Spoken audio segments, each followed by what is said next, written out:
in the garage. They're working on the top, so they're visible right now.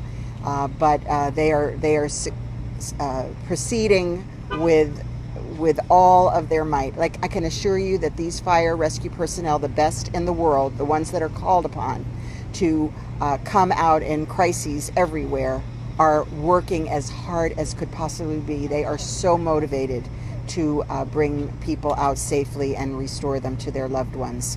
So we just wanted to let you know, as the day comes to an end, that their day does not. But we will be back bright and early, 7:30. What's our time for our press? Approximately 8 o'clock. Okay, approximately 8 o'clock. We'll be here to report after our morning briefing, and we will report on what has happened throughout the night. We're very pleased that we're joined by our Senator, Marco Rubio, our Congresswoman, Debbie Wasserman-Schultz, our Chairman of the Commission, and our Vice Chairman of the Commission. And we just wanted to be sure that we could close out the day for you and you could all take a rest and come back refreshed in the morning. Estoy aquí con muchos de los líderes para decir que estamos siguiendo sin parar por la noche entera. Los bomberos están allí trabajando fuerte por el abajo y también encima y van a trabajar la noche entera.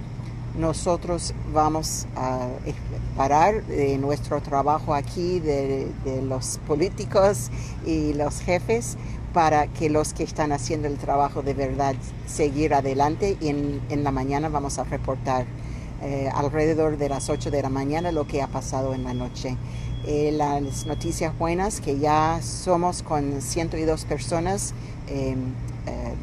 notados y seguros, y estamos todavía con 99 o más que no sabemos exactamente, estamos siguiendo buscándolos. Pero los bomberos están siempre trabajando para todos nosotros, y cuando terminamos este día tan largo, tan triste, estamos todavía con esperanza para un rescate para gente de esta tragedia. Y ahora voy a invitar a la congresista, el representante Debbie Wasserman-Schultz, y después el senador. Gracias. We have reported one. That is what we have, one fatality. Thank you. There's no change. We'll bring you any changes for sure. Thank you so much, Mayor.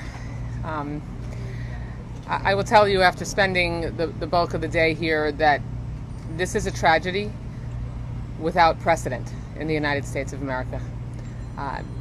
The devastation that I witnessed today is the likes of which I've never seen, and I have been to Haiti and other nations, but to see one building come down like this inexplicably, having a chance to talk to the families whose hearts are breaking, who need and want answers, and who need to have hope that their loved ones will be somewhere under that rubble, and the confidence in knowing that we have the ability to reassure them that we have the best search and rescue experts here, that we do send all over the world, but that we have right here, making sure that everything and anything that can be done to find their loved ones will be done.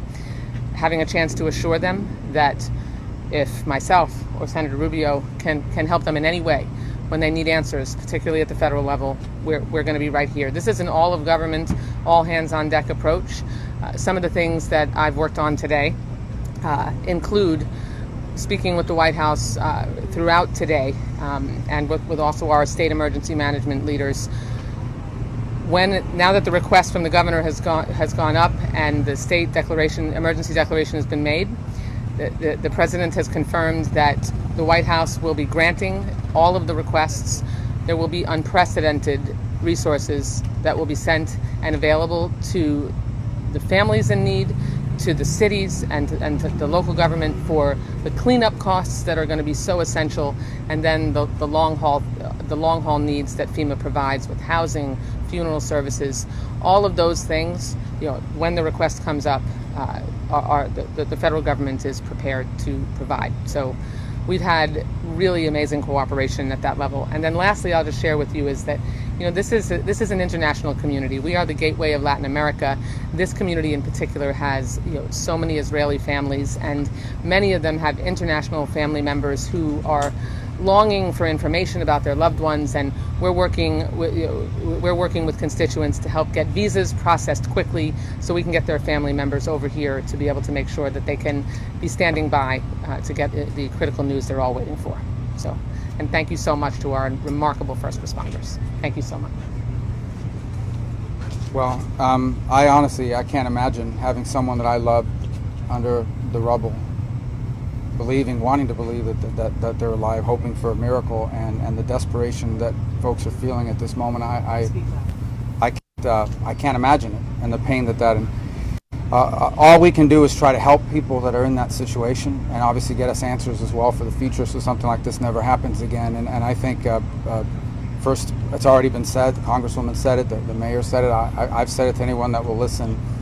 You never want this to happen anywhere, but we are blessed in this community to have literally the best people in the world in urban search and rescue responding to this. And I know that sometimes when you watch it on television, you don't see what's going on under the ground and from the sides, but they are really doing a world-class job, and it's a difficult job, it's a tough job, it's a dangerous job.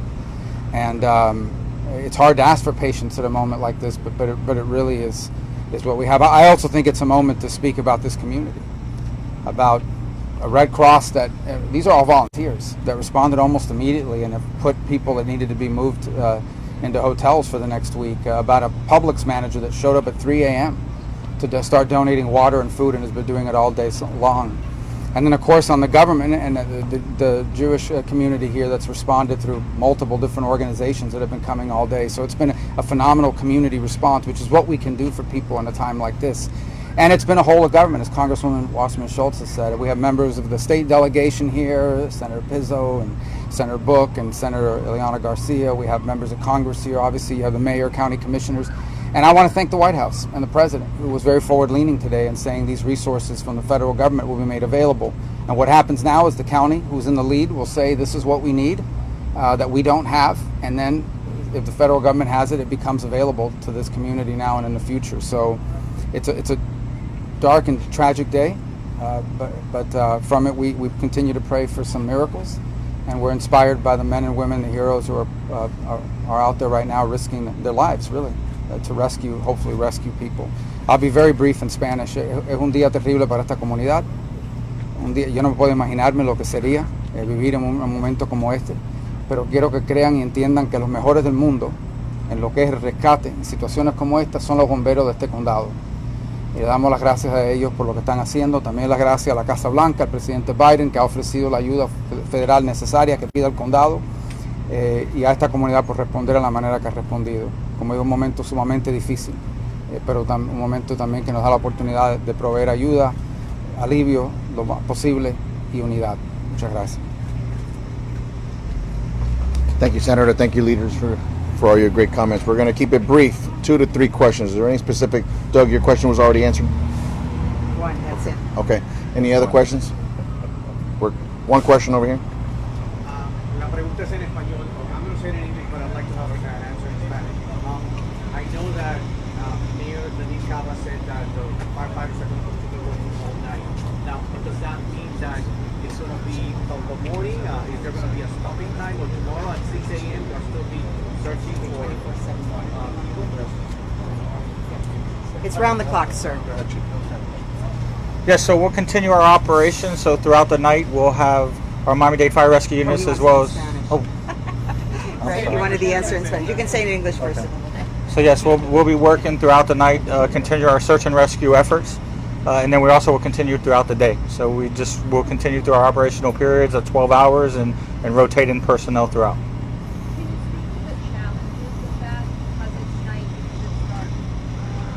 Yeah, well, obviously at night more difficult. We do have adequate lighting, and we just methodically. It's a slow process, slow search. It's definitely a lot of hazards, so we have to be extra cautious as well.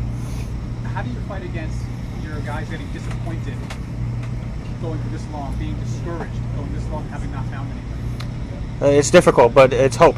The opportunity of why we're here and the chance. So heads up and we keep going. Eric in Spanish. We'll do the how long are they going to be working, and then this and then that. Bueno, la cifra de rescatistas que están trabajando cambia frecuentemente debido a que cada vez que hacemos una evaluación de qué se necesita, este número y estas cifras van cambiando. Esta operación empezó desde muy temprano y va a continuar toda la noche. Vamos a seguir trabajando. Esta operación de nosotros es una misión la cual no termina hasta que no encontremos las personas, los sobrevivientes y las personas que estamos buscando. Tenemos todos los recursos aquí, los cuales continúan trabajando en esta labor, y por eso yo creo que es muy importante recalcar que estos hombres y mujeres los cuales están trabajando hoy aquí son altamente calificados para esta labor.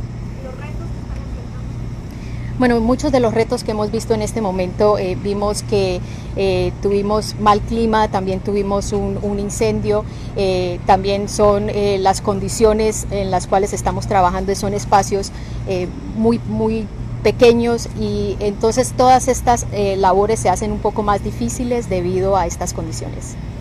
Thank you, folks. Thank you, folks. Go that way. We're most likely going to have a morning brief.